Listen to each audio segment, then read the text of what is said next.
Olá pessoal, tudo bem? Seja bem-vindo à nossa nova plataforma de ensino. A gente vive um tempo de home office, vamos de homeschool, vamos de escola em casa. Em razão da epidemia, da pandemia do coronavírus, nós não estamos nos reunindo e por isso você não vai ficar sem a nossa escola bíblica. E aí, é dominical ou não? Sem a nossa escola bíblica.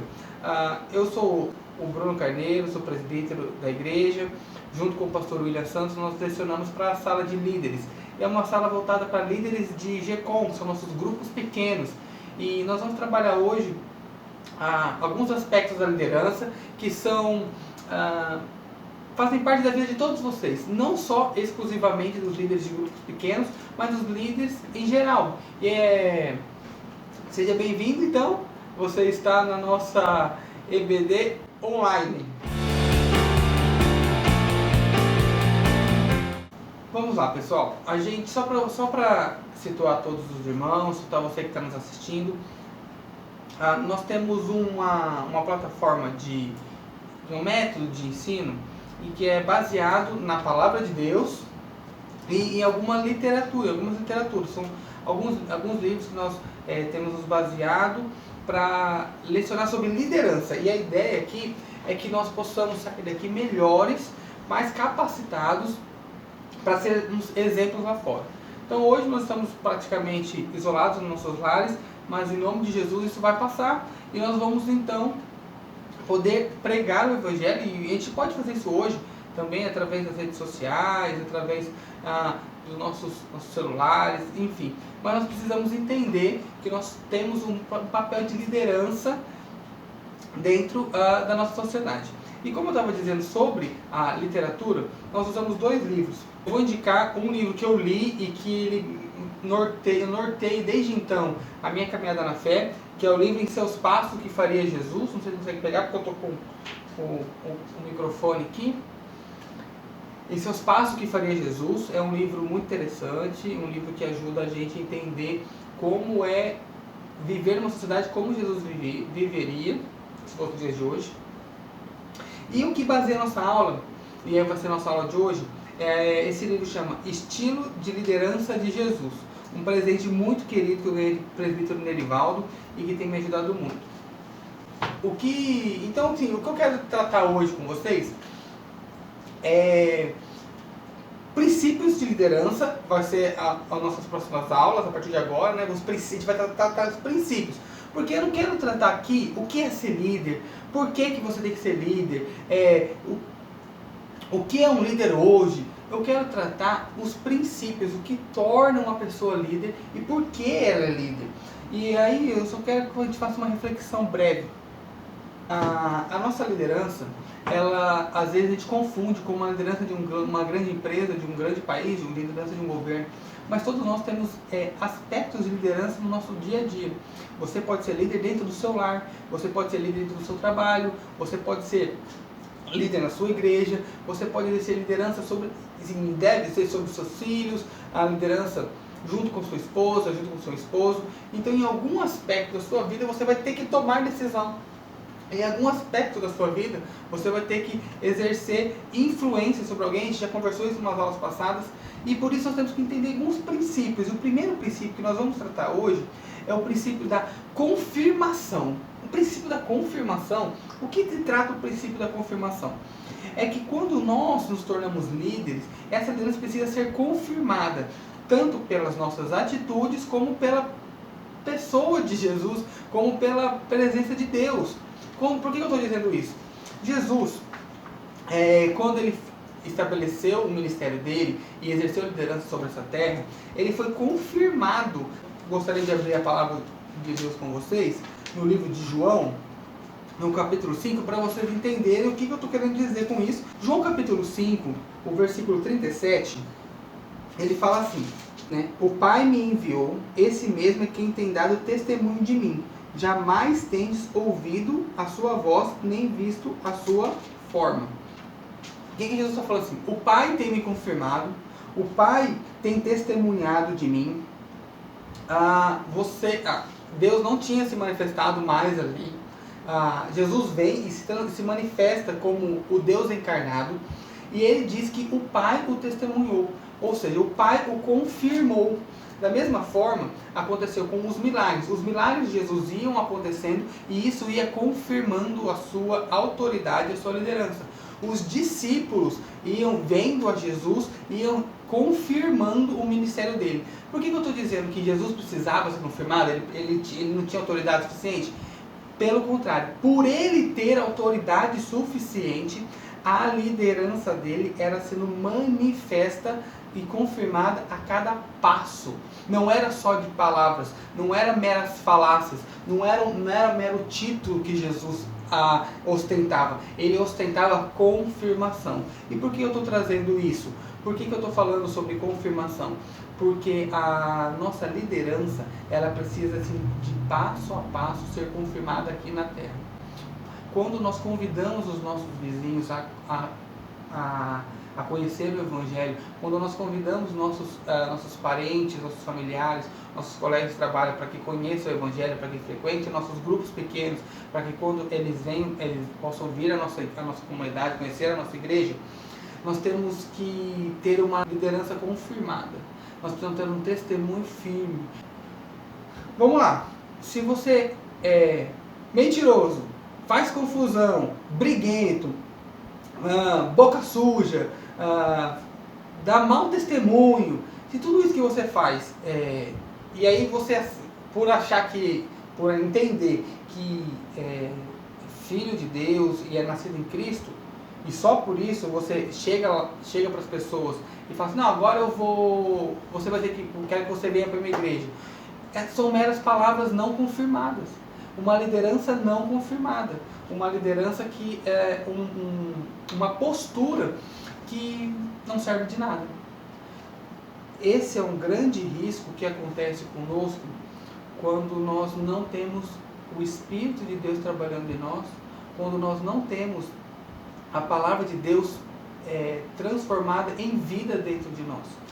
Eu estou dizendo tudo isso porque eu quero trazer o texto de Paulo a Timóteo, que ele traduz exatamente essa questão do testemunho e da importância para que a gente possa ter uma liderança e um testemunho confirmado nessa terra. Vamos lá, para 1 Timóteo capítulo 3, o versículo 7. Então nós vimos que Jesus já disse que o Pai confirmou a sua liderança. Nós vimos que os discípulos atestaram essa liderança de Jesus. Os milagres por onde ele passou foi atestando a liderança, a palavra, a vida de Jesus. Todo esse caminhar, Jesus construindo uma vida, construindo um testemunho para que desse lastro a tudo aquilo que ele falou, diferente de pessoas que apenas falam e não vivem. Mas aí vamos lá, para o que Paulo diz no livro de 1 Timóteo, capítulo 3, versículo 7. Ele fala assim, pelo contrário, é necessário, ele está falando das qualificações dos diáconos, dos presbíteros e das pessoas que têm liderança dentro da igreja. Vamos lá, vamos puxar o 6 aqui, a gente leu o 6 e o 7. Que ele não seja neófito para não suceder que se ensorbebeça e incorra em condenação do diabo. Pelo contrário, é necessário que ele tenha bom testemunho dos de fora, a fim de não cair no opróbrio e no laço do diabo. Pelo contrário, em vez de ao contrário, em vez de ser uma pessoa que não tenha uma fé firme, é necessário que ele tenha bom testemunho dos de fora. Então, para que você seja um líder, para que a sua liderança seja firmada, você precisa ter bom testemunho dos de fora. E aí, eu quero trazer uma ideia aqui, que é a sua liderança, a nossa liderança, ela precisa ser conquistada. Precisamos conquistar o direito de liderar. E sabe como que se conquista o direito de liderar? Com serviço, com humildade, com firmeza na palavra, e tudo isso vai gerar bom testemunho. Às vezes você não entende, porque seus vizinhos não atendem seu chamado. Às vezes você não entende, porque os seus filhos ou sua esposa ou seu esposo não ouve o que você diz. Às vezes você não entende por que seus colegas de trabalho não te procuram para quando tem algum problema. É porque às vezes está desregulado o nosso bom testemunho.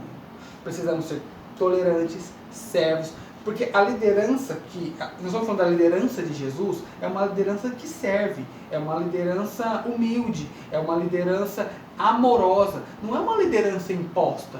A confirmação a liderança foi confirmada, não foi imposta. Por isso que quando nós entendemos que nós temos pessoas para levar o Evangelho, pessoas para serem curadas dentro dos nossos lares, nós temos que nos tornar pontos de referência quando acontecem situações de dificuldade. Por exemplo, nós estamos vivendo um tempo de pandemia, pessoas estão angustiadas, elas precisam de um ponto de referência, e essa é a hora que o cristão deve aparecer. Essa é a hora que o cristão deve se manifestar, não se transformar em mais um desesperado, não se transformar em mais um angustiado e não se transformar em mais um murmurador. Pelo contrário, o cristão deve ser um ponto firme, porque ele está firmado em Deus, e a partir daí ele se transforma em uma pessoa firme para demonstrar o amor do Senhor, a esperança que está viva dentro dele, para que as outras pessoas se sintam encorajadas à luta. Se você brigou com seu vizinho a vida inteira, se você hostilizou sua esposa a vida inteira, se você transformou seu lar em pé de guerra a vida toda, e agora você vai querer vamos querer dar lição de moral do coronavírus, de como é preciso conquistar a liderança, mas não está perdido, pelo contrário, temos que entender que é a caminhada. Se você está aqui embaixo, vamos galgar passos. Então, é hoje uma leitura da palavra, é hoje uma palavra de sabedoria, é hoje um sapo que você vai ter que engolir, para que essa liderança vá sendo passo a passo conquistada. Então, assim, tem esses requisitos do papel do líder que precisam ser demonstrados. Eu quero encerrar essa palavra, eu quero encerrar esse breve estudo, dizendo que nós precisamos ter na pessoa de Jesus o referencial, para que a liderança dele possa transformar dentro de nós, nos transformar em pontos de referência, para que as pessoas encontrem em nós, enxerguem em nós a pessoa de Jesus. Eu acredito que, entendendo que Jesus foi passo a passo ali, começou, transformou água em vinho, aí subiu no monte, pregou para as multidões, ensinou, disse o que era o amor, ressignificou as verdades que aquela sociedade tinha, amou as viúvas, os órfãos, perdoou as prostitutas, esse passo a passo, até chegar a entregar, ao ápice, que é entregar a sua vida por nós. Está vendo que ele foi galgando passo a passo, ensinou, sentou, partiu o pão, passo a passo. Ele não chegou e falou assim, eu sou Cristo, Filho do Deus vivo, e eu vou morrer por vocês. Pega essa cruz aqui, eu vou morrer, o sangue vai derramar e vocês vão ter salvo. Não, foi passo a passo, foi caminhada após caminhada, e que esse exemplo da confirmação da palavra de Deus, da confirmação da liderança de Jesus, possa fazer parte da nossa vida, e a gente começar a construir passo a passo. Primeiro, dentro dos nossos lares, vamos para o nosso ambiente de trabalho, nossos grupos de WhatsApp de família, depois nós vamos para os nossos vizinhos, a gente vai lá fazendo um bolo, e cuidando de um idoso, fazendo compra para um idoso, lendo um versículo numa hora de luto, sendo um ouvido e um coração aberto para a angústia das pessoas. Entender que esse é o primeiro princípio. A gente pode falar sobre outros princípios, que é a confirmação da liderança, que antes Jesus foi confirmado como líder antes de liderar, e isso deve acontecer conosco. Deus te abençoe, que essa palavra possa nos ajudar a sermos cristãos melhores, líderes melhores, abençoar tanto o nosso lar como a nossa sociedade. Deus te abençoe.